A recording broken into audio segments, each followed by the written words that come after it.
शुरुआत करते हैं आज के मुद्दे के साथ और जानते हैं कि क्या है वो समस्या जिसे हमने बनाया है हमारा आज का इशू। विश्व का सबसे बड़ा लोकतंत्र भारत, जो दिनों दिन विश्व मानचित्र पर विकास के नए आयाम गढ़ रहा है। लेकिन विकास की इस दौड़ में आज भी बात करें इस लोकतंत्र के अहम भाग यानी कि राजनीति की, तो आज भी महिलाओं की भागीदारी बेहद कम नजर आती है। इंडिया एक डेमोक्रेटिक कंट्री है, फिर भी महिलाएं अभी भी एक्टिव पार्टिसिपेशन नहीं कर पाती है पॉलिटिक्स में। इसका एक मुख्य रीज़न है कि एक तो पॉलिटिक्स में बहुत ज़्यादा करप्शन आ गया है अभी, और दूसरा है कि अभी भी समाज महिलाओं को इतना वो दर्जा नहीं दिया है कि पॉलिटिक्स में, मतलब वो अभी भी समझते हैं कि महिलाओं को नहीं आना चाहिए पॉलिटिक्स में।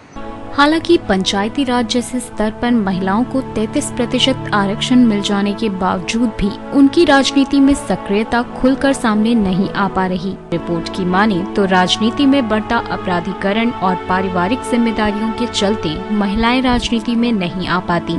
President, Indian President is also a woman, and she is representing India. I mean, in 21st century, she is representing India all over world. So, I mean, it is very obvious from all these aspects that women are doing good in politics. So, we should be given. I mean, like we should be given good opportunity.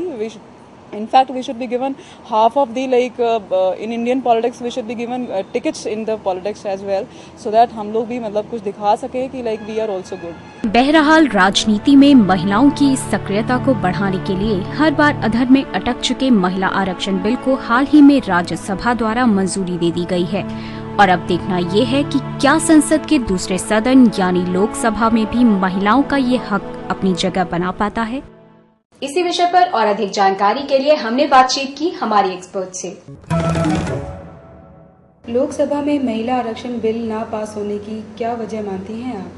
कहीं न कहीं राजनीतिक इच्छा शक्ति की कमी है, और जो दिखाई देता है उसमें मैं जिम्मेदारी मानती हूँ बिल के समर्थन करने वालों की ज़्यादा, क्योंकि जो समर्थन कर रहे हैं वही पीछे हट रहे हैं। उनके मन में ही ये भय है कहीं न कहीं कि शायद ये बिल पारित नहीं हो पाएगा, जबकि पूरी संख्या उनके साथ है। और जहाँ तक फ्लोर मैनेजमेंट स्ट्रेटजी है उसको सरकार को तय करना पड़ेगा, क्योंकि वो राज्यसभा की तरह यहाँ नहीं चलेगा। यहाँ पर सभी विरोधी दलों के नेता मौजूद हैं, वो लोग बिल का विरोध कर रहे हैं, वो सब वहाँ लोकसभा में उपस्थित हैं। तो ऐसे में ज़रूरी है कि फ्लोर मैनेजमेंट स्ट्रेटजी हो।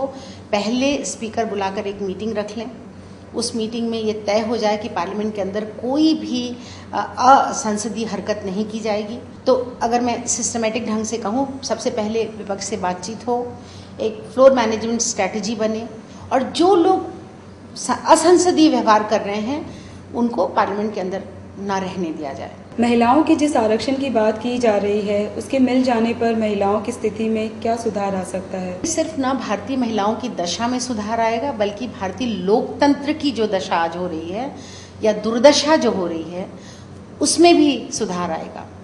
क्योंकि महिलाओं की राजनीति में आने के बाद कम से कम एक चीज़ तो निश्चित तौर पर बदलेगी, वो जो सत्ता का स्वरूप है वो बदलेगा। आज आम आदमी की बात से धीरे धीरे करके हमारी राजनीति कटती जा रही है, राजनीतिक दल उससे दूर होते जा रहे हैं, और जिस तरह से चारों तरफ महंगाई की मार है वो तो औरत के जीवन पर ही असर डाल रही है। घर का चूल्हा चौका औरत को चलाना है, तो जो महंगाई की मार है वो तो औरत पर पड़ रही है, और औरत ही वहाँ नहीं बैठी है जहाँ नीतियाँ बन रही हैं, जहाँ की नीतियों की वजह से आज महंगाई बढ़ी है। तो इसलिए ज़रूरी है कि न सिर्फ देश की अर्थव्यवस्था, राजनीति, सामाजिक व्यवस्था और देश के लोकतंत्र का सशक्तिकरण वास्तव में तभी होगा जब ये बिल पारित होगा। क्या महिला आरक्षण बिल को लेकर किए जा रहे प्रयासों से इस बार हम इस बिल के पास होने की उम्मीद कर सकते हैं? संख्या बिल के साथ है।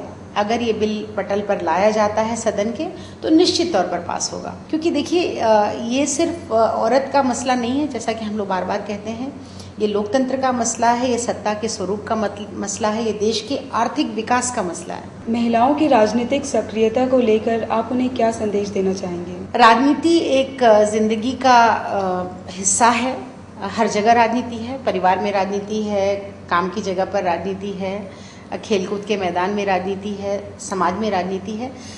उसको समझकर उसमें हिस्सेदारी लेकर के आप उसका स्वरूप बदल सकते हैं।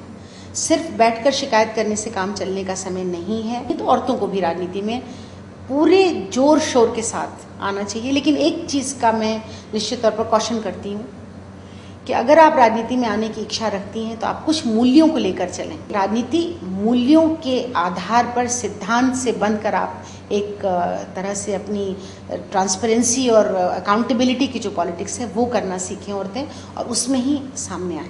इसी के साथ आधी आबादी में वक्त हो गया है एक छोटे से ब्रेक का। मिलते हैं ब्रेक के बाद।